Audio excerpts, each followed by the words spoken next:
Halo, selamat datang. Pernah nggak sih kamu ngerasa kurang pede atau nggak cukup baik buat deketin orang yang kamu suka? Apalagi di zaman sekarang ya.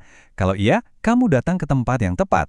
Hari ini, kita bakal bedah bareng-bareng gimana caranya membangun kepercayaan diri sejati, terinspirasi dari pengalaman Yasir Fadli. Pasti pernah kan ya, kamu lihat seseorang yang kayaknya, wah banget. Terus langsung di kepala tuh ada suara, duh kayaknya dia ketinggian deh buat gue. Rasa minder kayak gini tuh ternyata umum banget. Dan akarnya seringkali datang dari tekanan sosial yang sama-sama kita rasain. Nah, tekanan apa tuh? Yuk kita gali lebih dalam. Oke, kita langsung ke intinya ya. Namanya jebakan status. Ini tuh kayak perangkap nggak kelihatan yang dipasang sama masyarakat, yang seolah-olah bilang kalau nilai seorang cowok itu ya diukur dari seberapa tebal dompetnya atau seberapa keren jabatannya. Berat banget kan tekanannya?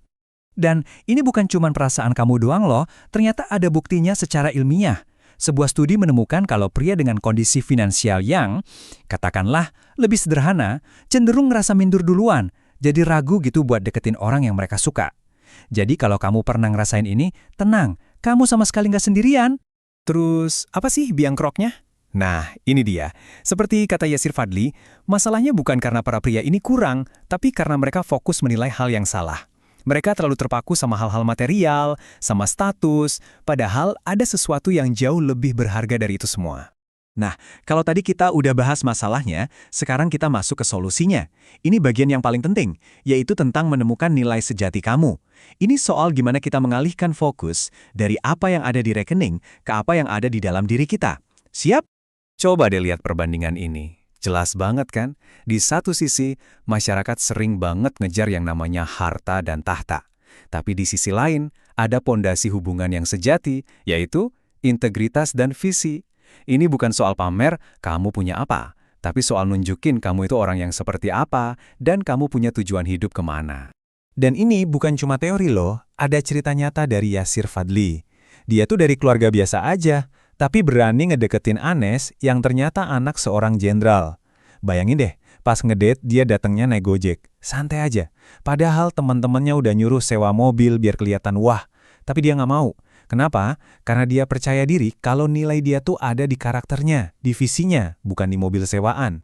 Inti dari semuanya itu ada di kalimat ini. Mau kondisi finansialmu lagi gimana pun, yang paling penting itu manner, sopan santun, cara kamu ngomong, cara kamu memperlakukan orang lain, bahkan hal sepele kayak tepat waktu. Itu semua yang bakal jadi kunci dan bikin kamu dihargai sama siapapun. Oke, sekarang kita bahas dua monster terakhir dalam dunia kencan. Ketemu calon mertua, dan yang paling ditakuti, ditolak. Momen-momen yang bikin deg-degan ini ternyata bisa kita ubah jadi peluang emas. Gimana caranya? Yasir punya satu kata yang keren banget buat ini. Pupuk. Coba pikirin deh. Pupuk itu kan asalnya dari sesuatu yang udah nggak kepake, kotor. Sama kayak pengalaman pahit kita, entah itu ditolak, gagal, atau patah hati. Semua itu bisa jadi pupuk yang bikin kita tumbuh lebih subur dan lebih kuat, asal kita tahu cara mengolahnya. Nah, quote ini merangkum semuanya. Tiap kali kamu ditolak, jangan langsung mikir itu kegagalan. Coba deh ganti cara pandangnya, itu adalah sebuah pengalihan. Alam semesta lagi ngasih tahu kamu, bukan yang ini, ada jalan lain yang lebih baik buat kamu. Jadi ini bukan soal kamu kurang baik, tapi soal ada yang lebih pas nungguin di depan. Ini nih, mindset shift yang penting banget. Pas ketemu calon mertua dan mereka kelihatan nggak serak, itu seringkali bukan karena mereka nggak suka sama kamu secara pribadi. Mereka mungkin lagi khawatir, lagi meragukan pilihan anaknya sendiri. Jadi ini bukan serangan personal ke kamu, tapi lebih ke rasa cemas seorang orang tua. Jadi gimana strateginya? 1. Jadilah diri sendiri. Gak usah pura-pura jadi orang lain. 2. Bawa aset terbesarmu, nilai-nilai dan karaktermu. Dan yang ketiga, ini yang paling krusial, sadari kalau ini adalah perjuangan bersama. Kamu dan pasanganmu itu satu tim. Kalau orang tua lihat kalian berdua kompak, itu kekuatannya luar biasa. Oke, selanjutnya kita akan bahas soal lemnya sebuah hubungan. Perekat yang bikin semuanya nyatu, yaitu seni membangun koneksi. Karena pada akhirnya, hubungan yang awet itu ya dibangun di atas koneksi yang tulus dan mendalam. Ini mungkin kedengarannya aneh ya, tapi pondasinya justru adalah perdebatan yang sehat. Yasir bahkan cerita kalau dia sengaja mancing sedikit perdebatan di awal-awal kencan. Tujuannya apa? Bukan buat cari ribut, tapi buat lihat karakter asli pasangan kita keluar pas lagi beda pendapat. Apakah kalian bisa tetap saling menghargai? Di situ ujiannya.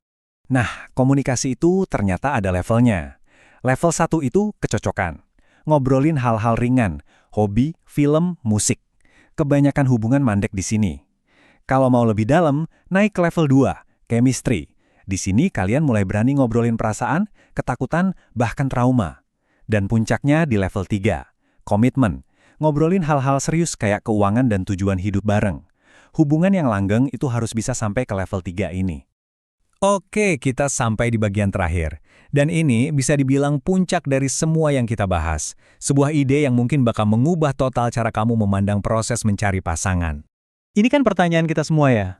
Gimana sih caranya gue bisa ketemu the one, orang yang benar-benar tepat buat gue? Jawabannya mungkin nggak seperti yang kamu bayangkan. Dan inilah kuncinya, berhenti sibuk mencari keluar. Mulai fokus ke dalam diri. Sibuklah memperbaiki dirimu sendiri. Perkuat integritasmu, perjelas visimu, latih kecerdasan emosionalmu. Kenapa? Karena saat kamu jadi versi terbaik dari dirimu, kamu akan jadi magnet. Kamu secara otomatis akan menarik orang-orang dengan kualitas yang selevel. Sederhana kan? Jadi, kita rangkum sedikit ya. Pertama, nilaimu itu ada di karaktermu, bukan di dompetmu. Kedua, penolakan itu cuma pengalihan, bukan akhir dunia. Ketiga, hadapi tantangan bareng-bareng sebagai tim. Keempat, kuasai 3 level komunikasi. Dan yang terakhir dan terpenting, fokuslah jadi pribadi yang kamu idamkan untuk pasanganmu. Sebagai penutup, aku mau kasih kamu satu pertanyaan buat direnungkan. Pertanyaannya bukan lagi siapa ya yang harus gue cari, tapi gue harus jadi orang seperti apa. Coba pikirkan, apa satu langkah kecil aja yang bisa kamu lakukan hari ini untuk jadi versi dirimu yang lebih baik, lebih otentik, dan lebih menarik? Jawabannya ada di tanganmu sendiri.